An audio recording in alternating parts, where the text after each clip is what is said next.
Greetings, everybody. Keith here. Hoping everybody's having a good day, enjoying life, living life, or loving life. I want to remind everybody, please hit that like, share, and subscribe button down there. There's a PayPal link down in the details section for anybody who wants to share some love. And, of course, the panel link's down there for anybody that wants to join the panel.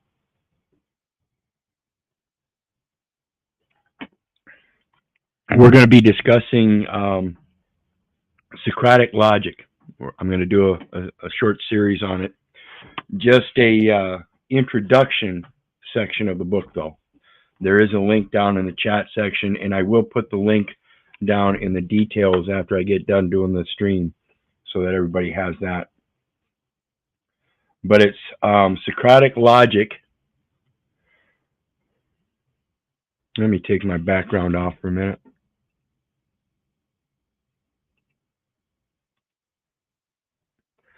And so we're talking about Socratic logic, and it's a logic text using Socratic method, Platonic questions, and Aristotelian principles. It says modeling Socrates as the ideal teacher for the beginner and Socratic method as the ideal method. Introducing philosophical issues along with logic by being philosophical about logic and logical about philosophy. So they work coherently or cohesively together. And I mentioned this on another panel a while back. I believe everybody should learn how to develop their own philosophy. It's just like a definition. A definition, I've explained many times, is just another man's opinion. Now, of course, that opinion has to fall within certain realms, but then there are the exceptions in such cases where you're trying to, say, like define colors. There's an exception to people that are colorblind. So you have to be able to accept an outside definition in order to help the two definitions work together. Just kind of the same thing as a lingua franca.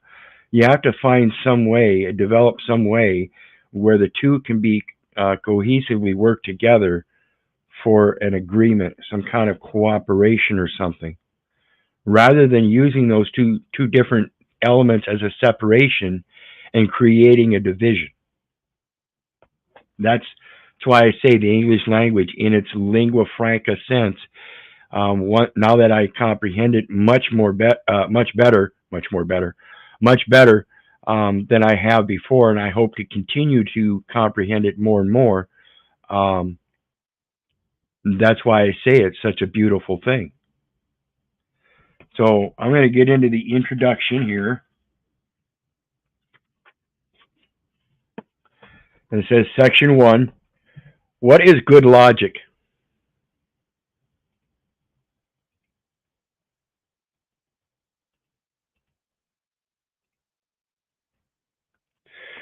One, order. You may be wondering, what can I do with logic?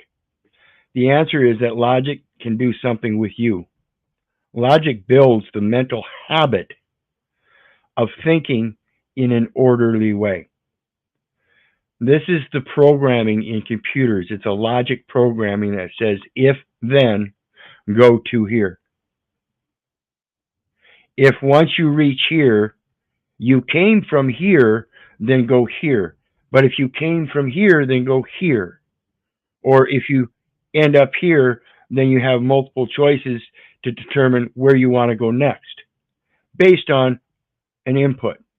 It's always an input system. This is why I say AI, artificial intelligence, will never supersede mankind's. It has to have an input. Once we put it in there, that performs a logic path, and that proves to be true. Doesn't mean that the data elements in there are true. Okay? So if the data elements are wrong, the logic path, as it says, if then go to, it will take you wherever that logic path says. So if the data elements are in error, then that logic path is in error, not because it's wrong, but because the input was wrong. A course in logic will do this for you, even if you forget every detail in it, which you won't. Just as learning Latin will make you more habitually aware of the structure of language, even if you forget every particular Latin word and rule. In other words, if you understand the basic construct, say, like the difference between Latin and English, the main difference is Latin was all caps. That was the only style. English was lowercase. That was the only style. Then they both evolved, and now we have Latinized English, which is all caps. Many people call it dog Latin, and it's just a capitalized form of English that represented itself in this normal construct or modern construction of English to kind of mimic the Latin letters that look quite familiar. But in essence, it was the lowercase English, all lowercase, and usually the only thing that was ever capitalized, and it was done by the author as an art form to start a page or a paragraph.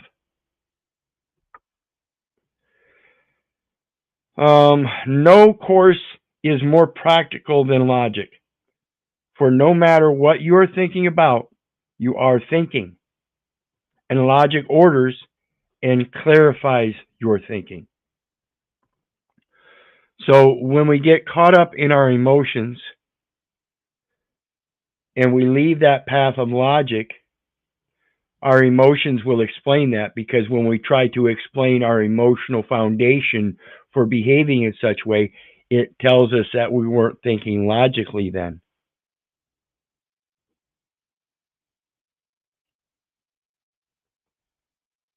That's where the fear comes in. It prevents you from thinking logically. Really start thinking about this stuff. You've got people out there posing authority and they don't have any. And you only presume they have authority. And it's done because of the things that you've seen in history saying that they do, which is still a fallacy. You are still making those same choices that your forefathers did by using emotions and acting in emotions rather than using reason and logic. Hitler's willing executioners. No matter what your thoughts, content, it will be clearer when it has more logical form. And content here is italicized, like several other words I haven't mentioned, but I wanted to mention content is italicized because what your thoughts content is relative to the thought's intent. And it's the content of the mind and the intent of the heart that creates together symbiotically through logic and reason, and being able to escape the emotions and knowing what's good to keep that heart going, to keep the mind thinking, because your emotions won't do that. Your emotions will cause you severe problems. The principles of thinking logically can be applied to all thinking and to every field. And this is why I like to push on these doctors and ask them if they think they're really competent of the English language, and that if they profess that they're competent Christians, then why is it they took a Hippocratic oath and didn't understand the English in that oath that says they took an oath to Apollo and the Greek gods while they're supposed Christians? Or are they really Christians?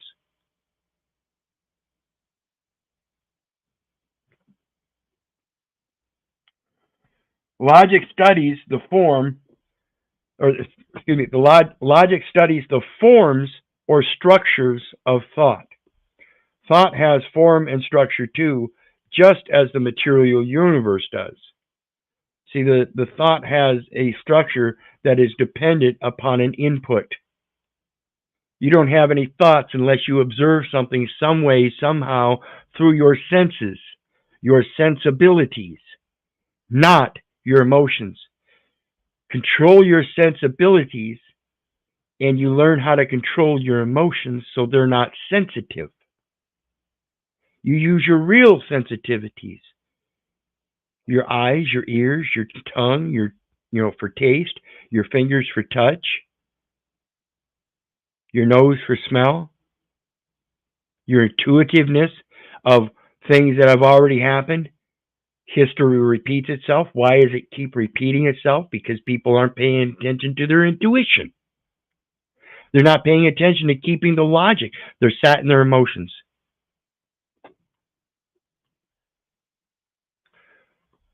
Thought is not like a blank screen that receives its form only from the world that appears on it, as a movie screen receives a movie.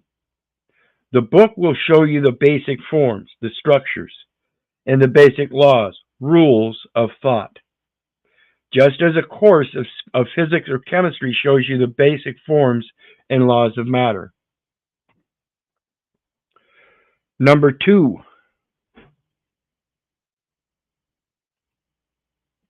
logic, countable and unaccountable, pertaining to speech or reason, or reasoning and rationale.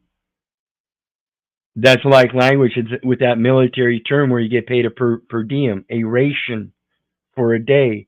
That's what they use for their rationale. And it's a war-based, fear-mongering system. Come out of her. Power. This is why I talk about the power and grace of God. This is when you quit placating or taking upon those definitions that everybody else is imposing upon you just because they said so. And you live in this fear state or this popularity contest, more so, of comfort and convenience. And that's what helps you abate your fears that you pose as real that aren't. See, people are posing such fears or fears at such a great extent as being so real that they will be murdered. Therefore, they need a police officer to prevent that.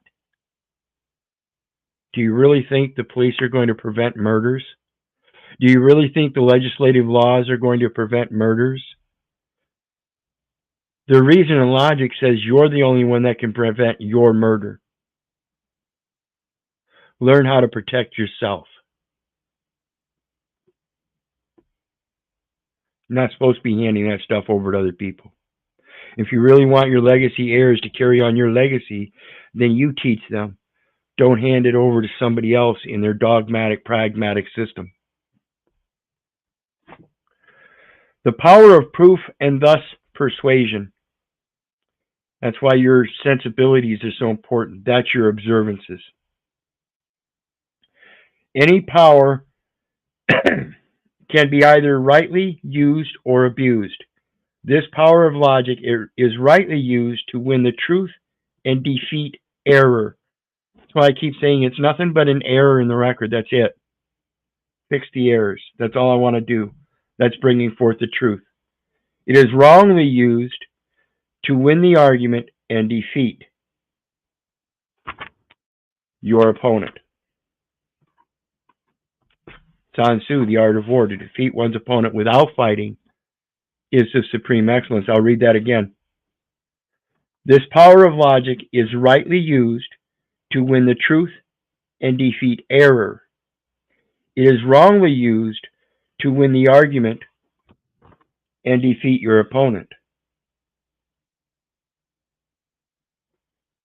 So this is what I speak about with the ad hominems. That destroys your entire argument when you use ad hominems. But when you come forth with plain truth that defeats the error, there's really nothing anybody else can do. And that's why I say truth really needs no defense. Speak the truth and they will flee. That's what those scriptures are. Those scriptures are logic and reason. Some wit defined faith as believing what you know isn't true. But we simply cannot believe an idea to be true that we know has been proved to be false by a valid logical proof. This is why I say, don't believe me. Don't believe the neighbor. Don't believe the government. And for crying out loud, don't believe your mother. Do your own research so you know. See, even with my public education and my homeschooling, part of my homeschooling was doing research above and beyond school and my family by going to even further outside sources to get that objective view, to get a better foundation of the reason and logic behind what I was learning, giving me a greater discernment of my observations. I urge you all to practice. Practice makes perfect. It's just everything in life is like riding a bike. The more you do it, the better you get at it.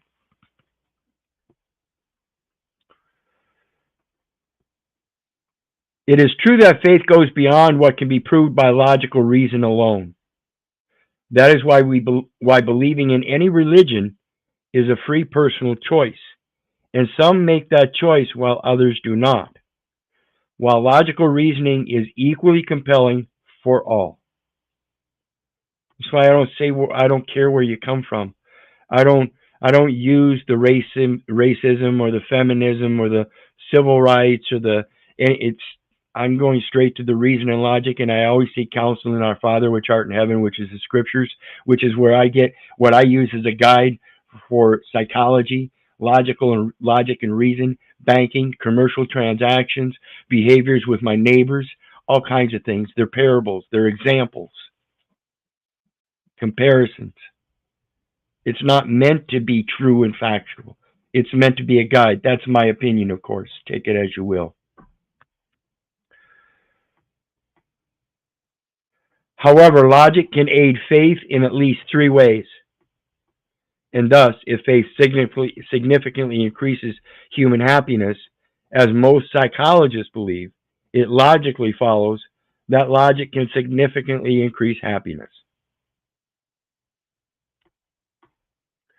First, logic can only clarify what is believed and define it. So I say you got to quit believing everybody else and using their definitions, because you're not clarifying yourself. You're regurgitating what everybody else is telling you. First, logic can often clarify what is believed and define it. You're substantiating your belief with other observances as well as your own, confirming that you observe the same thing as others. That's why I try to give my life examples rather than regurgitating everybody else's opinions. Second, logic can deduce the necessary consequences of the belief. See, it puts things in order so that if you understand if you do this thing, then this is going to happen. It's either a reward or a consequence. It's the knowing what comes after. That's the order of things. When you know the order of things, you learn how to ride that bike. First, you got to get on it. And then you got to learn how to ride it. Okay, well, how do I learn how to ride it? Everybody else has already learned how to ride, doesn't have training wheels. Well, we'll put some training wheels on there for you then. Then when you get used to it, you'll find out that you get this natural center of balance and you're not really using the training wheels anymore, except when you're slowing down maybe. And then you even get better than that. The more you do it, the better you get at it. It's the exact same process.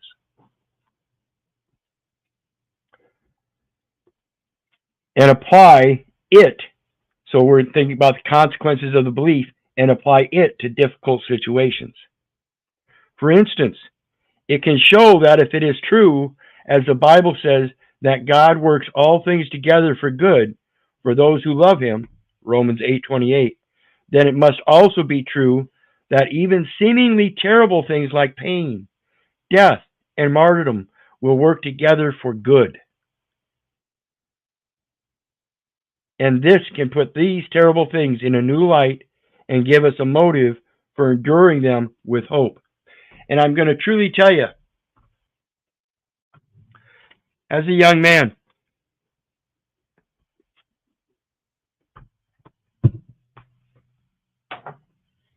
I used to play with matches.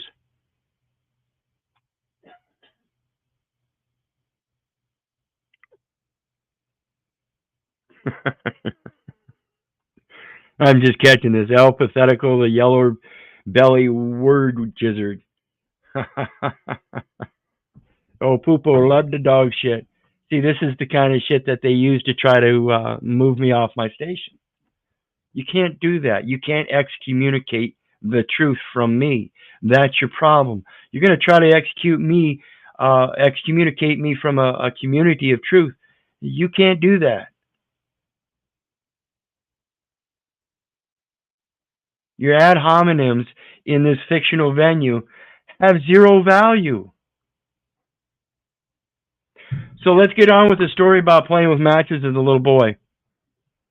And coming from a severely alcoholic father, he decided that my punishment was to strap my hand to a board and shove it in the furnace flames to teach me to quit playing with matches.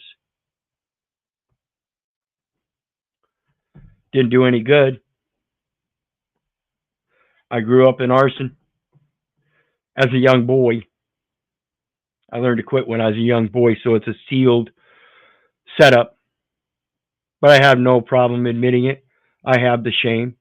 But that's because I grew and I learned from it. But I'm not going to say that I grew and learned from it as a child. It wasn't until I had the mother of my children die from a fire herself from falling asleep with a cigarette that I realized the pain and all of that. And that is what brought true today my ability to put that shit down, that resentment, and not do that again. Learn how to repent. See, it's when these people want to attack people and do this division stuff,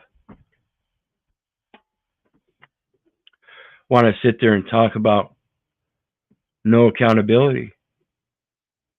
Funny how I was being accountable for one of the most horrific fucking things that anybody could do. 10 years old, I set a 200 unit building on fire. I was out for mass destruction when I was 10 years old. Don't you get it?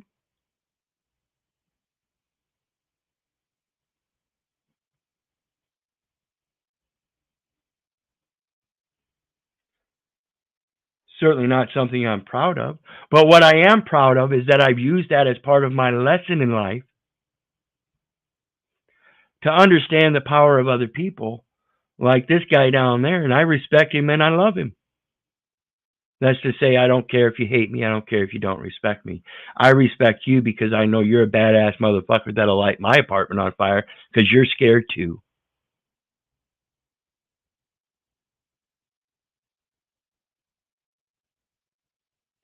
Keep you living your life in fear, folks. It's not going to get you anywhere. Keep living in resentment. It's not going to get you anywhere. Keep living in pain. It's not going to get you anywhere. So now I'm going to tell you my expression of love. Because I tell everybody all the time, I love you. But I don't give a rat's ass whether you love me back or not. See, the principal concept of my love is a process of learning to know each other, getting to know each other. And this guy down here, I can know him for what he is, and that's fake. That's fiction. That's all I can know him for right now, because he's not willing to take accountability and put his account up there. He's got to create a fictional account so he can come in with an ad hominem attack and think that he's going to say something valuable.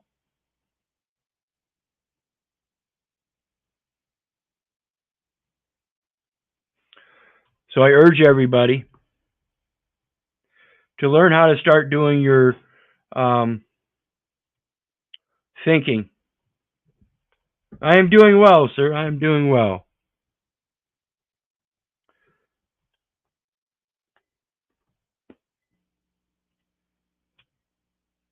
Shaq, I present you ad hominems wizard. Welcome, Shaq. You know, guys, the link is down there. It's open panel. You want to come up for some Socratic reason and logic with some Platonic questioning and Aristotelian philosophy and stuff? Come on, come on. Principles are the foundation of everything in your life. And if you have false or cowardice principles, you will never stand up like a man. You will continue to prove yourself a coward. I will showcase your ad hominems. Sorry. I've got 48 ad hominems. I showcase them.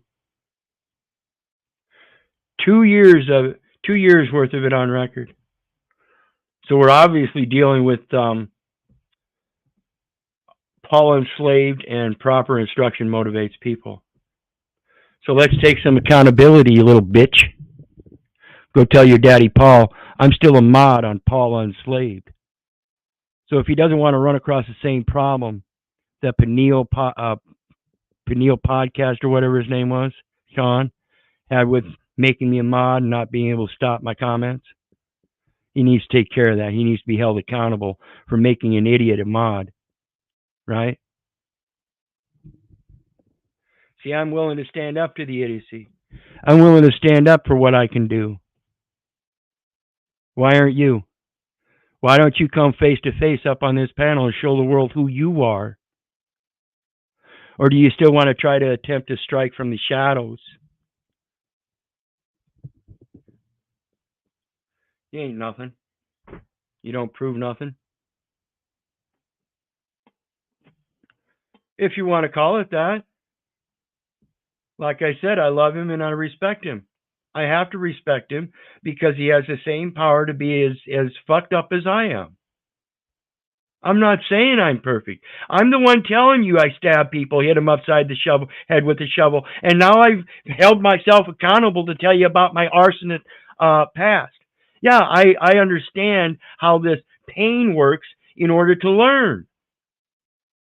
I understand how to stay out of those emotions. That's what people are missing.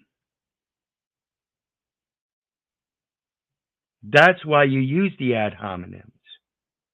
I use that very tactic against you to trigger your ass, and y'all act like a fucking horde. I ain't done nothing wrong to not a fucking one of you. As you sit there and sling ad hominems and think that it hurts you. I'm telling you, you can sling all the ad hominems you want. I already know it doesn't hurt me. And if it hurts you, you're the cupcake. You're the one that wants to live in that fiction. You're the one that wants to live in this metaverse. Like I said, this has gotten more comments than I ever imagined on the metaverse, but not near what I expected in the real world. Ain't not a one of them said a motherfucking word about it. So understand your cowardice. Greetings, sister.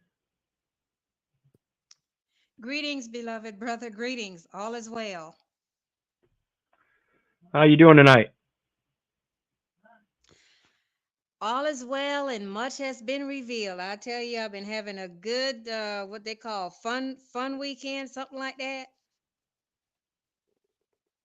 Well, tell me about it. Yeah, I had some revelations about what took place with me about past 2 years ago when you were assisting me with that situation of going through the warehousing process. Yes. And just, the Most High has put on my heart to really look at numbers and get the meaning behind the numbers, like from 1 through 9 or 0 through 9 or whatever. And I really been relearning the numbers just recently. And in my heart, numbers are so close to the lettering, the alphabet, is that You can't make this shit up. And I apologize, but you can't. No, you can't. That's why I said, the more I did my research on this stuff, um, the more I started appreciating, and now I understand how beautiful it really is. Yeah, because I kept asking the Most High and asking the Most High, what was the reason for that situation? Because all my life, I always walked in the righteous.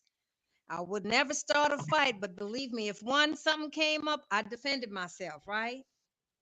And now I know the reason why that happened. The Most High had to bring that about for me to have some other revelations before coming into divine completion. And it all made so much more sense this day. I am truly grateful. I'm truly grateful. That's all we can be. But that's the thing, that I've discovered in my life, that when I realized um, that I had to be grateful, and all the things that I'm grateful for, it now puts a greater responsibility and obligation on me to maintain that greatness. It's so true, brother, because in even the last year and a half, even though I've been through what I've been through with that situation, a brother told me about just a little over a year. He said, whatever you got going on, the ancestors are watching over you, they're protecting you. He said, and sister, don't change. He said, I thought different of you, but now I know who you truly are. Do not change. And I've never changed. I can only walk in my righteous way, speak the truth, whoever likes it or not. Every time I got employed somewhere, I always tell people, I come to do a job. I come to work on this job. But if I don't make friends, I don't care. But if a friendship develop, it was supposed to be. So it is what it is, Keith, brother Keith. You right. Yep, You yep. right. And that's what happened with you and Paul. Um, we had kind of a dissolution a couple times about his bit non bit, and I told him I'm not going to be a bit non bit unless I'm, you know, going to do the bit non bit myself. And that's one of the conditions of being in that on that panel with him, as a condition of problems that we already had. And then this time he wanted to say that he didn't want to listen to what I had to say on panel, and he brought Snafu up and wanted to play me as a bit non bit. So I left and said I wouldn't be back. You know, I there was a condition. I'm not going to sit here and play some kind of wizard creature. I'm not going to be your subject. Okay, if you want to talk to me like a full-grown man, then do it one-on-one. Don't bring up your snafu creature and try to make it a bit non bit. That is the disrespect that I already spoke with him about. And no, that's what shows me that, yeah, he was correct when he said, I don't respect Wizard. Of course, his actions proved it. I expected him to tell me that he didn't respect me because I had already determined his actions didn't prove that he didn't respect me. He didn't respect my wish to treat me as I needed to be on his panel. Don't make me a bit non bit. You wouldn't make me a bit non bit in your motherfucking life face to face. I guarantee you. I guarantee motherfucking you.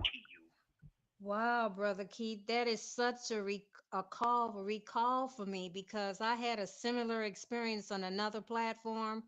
I was invited. The first time I was disrespected. The second time I was disrespected. The third time I said, you know what? Fuck this shit. I'm not ever coming back. And do you know they still invite me to this day and I just ignore it. See, so we're walking the same truth, brother Keith. I so appreciate you. Absolutely. All glory goes to God, sister. Like I said, I have my obligation and duty to Him. He's the one I seek my counsel in, and I can only do what I get from Him. And again, understand, people, my concept of God is the source of life. I use that as a reference for other people to associate. My comprehension of it is that I go into myself, I think about my life and the lessons therein that correlate to my circumstances now. Can I use them to make my situation now better, or am I better off to alter the path? That's the only thing I know, and that's this Socratic logic that I've grown up learning. Anyway, You could not have said it any better, Brother Keith. I just said that a few hours ago. I thank you so much. All gratitude to the Most High and to you. yes, fair enough, sir. The true few, fair enough, sir. And, you know, it's just like he says, come on up and talk. My panel's open too, brother. Come on up. El Pathetico, come on up. Show yourself to the world. I know Paul isn't, yet somehow he doesn't. So what's the difference? Is it a control mechanism where he's got to force it on his panel? No, that doesn't seem too arbitrary to me, does it? Anyway, I'm going to bring an end to it tonight for the introductory one. And then tomorrow night I'll be back with another one. And we'll continue this 6 p.m. Central Standard Time. And I'll do a further reading, much more extended one. And hopefully we'll have some more people on the panel. El Pathetico, you're welcome back anytime, brother. I'm not going to censor you unless I see a need to. But so far, you're just sitting down there stringing your own rope. And anybody that wants to come in and follow you, when you get hung up, they're going to get caught up in all those loops right along with you. Icky T Jr. Device is not connected.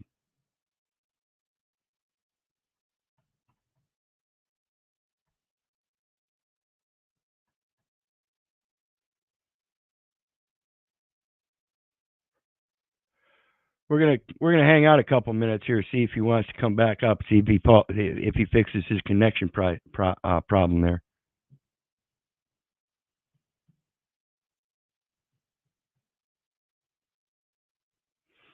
Yeah, listen to your own words.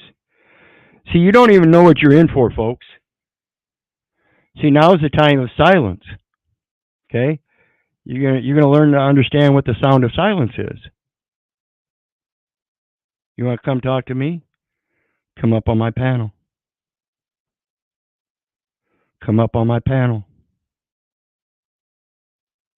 Come up on my panel.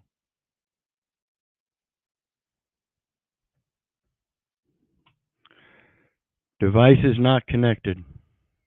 Second attempt. We'll wait one more time. Third time's a charm, brothers and sisters.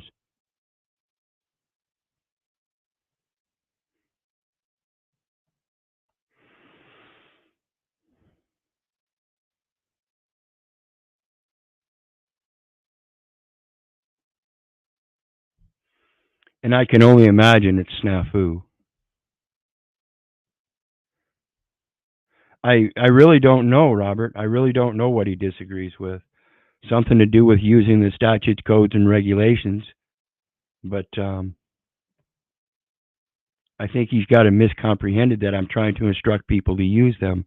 I'm telling you to do your research so that you can discern for yourself if you can apply them in your life somewhere.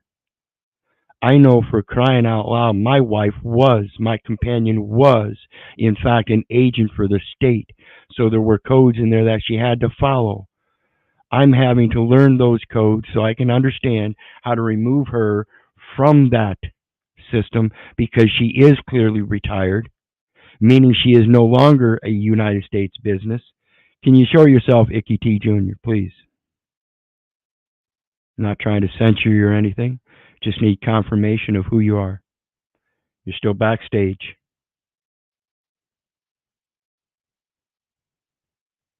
No, I need to see you on camera, brother, not just another icon. No go. Camera or nothing. Camera or nothing, brother. Not going to do it. Show your face. Not good enough. On camera, brother, not just an icon. All right, have a good day. So, we have another one that wants to come up and think they can play games. You're not going to get on this panel without showing your face. You're going to be a real man, a real woman, and be growed up about it. We're not going to play these games.